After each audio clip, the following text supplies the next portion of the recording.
El territori de la Baixa Tordera no seria el mateix sense els seus pagesos. Si us hi fixeu, és com un mosaic. Hi trobareu tomàquets, cols, enciams, bledes... Tot això, sense saber-ho, és potser el que més ens pot atraure d'aquest paisatge, al qual, doncs, a tots ens agrada gaudir passejant, en bicicleta. Volem un paisatge endreçat, volem un paisatge que el sector pagès pugui treballar en ell i, lògicament, aquest paisatge té que estar obert a la resta de la població. Necessitem un paisatge que no sigui una bombolla.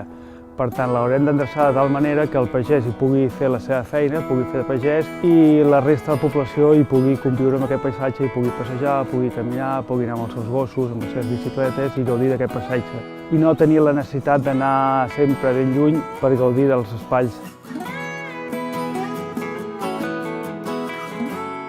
Treballo a la cooperativa de la Conca de la Tordera per tal que els pagesos obtinguin els millors resultats de les seves collites. Per fer-ho, a més, amb un gran respecte i mitjançant la gestió integrada del nostre territori, ja que és el que ens alimenta.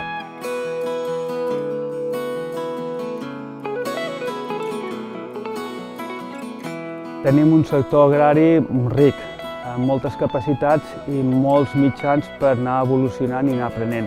I poder tenir una altra agricultura molt més saludable, tenir una sèrie de persones que volen treballar, buscar un món laboral, que s'hi vulguin engrescar perquè aquest espai agrari tingui un futur i pugui fer la seva feina, que és alimentar i gaudir d'ell a tota aquella població que tenim al nostre voltant.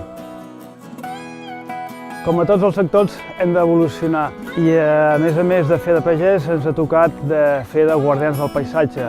Amb aquest mosaic que tenim aquí al Delta del Tordera ens permet fer les dues coses, fer de pagès i endreçar aquest territori perquè tots el podem gaudir d'ell.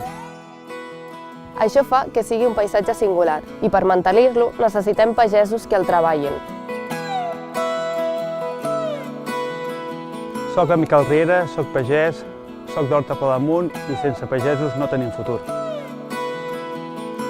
Soc l'Anna Sant, soc tècnica agrícola i he après que no hi ha agricultura sense ciència.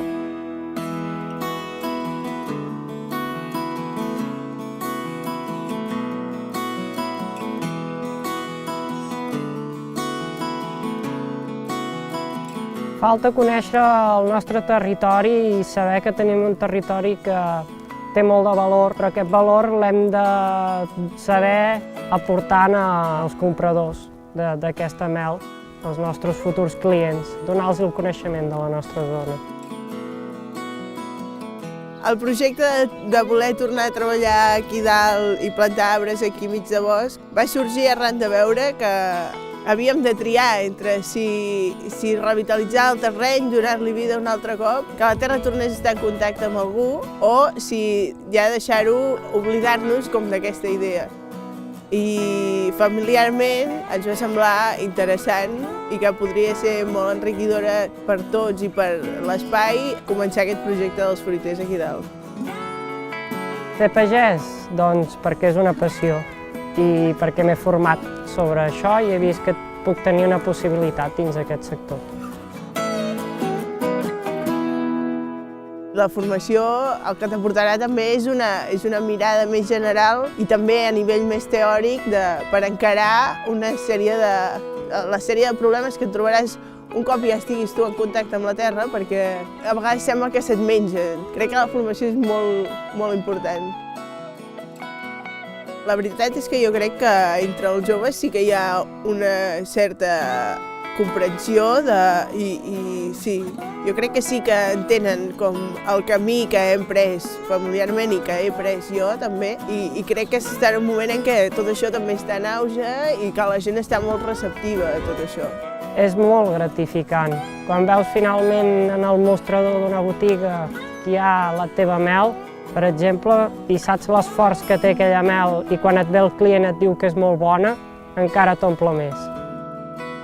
Soc en Marc Vigues, tinc 24 anys i m'encanten les abelles.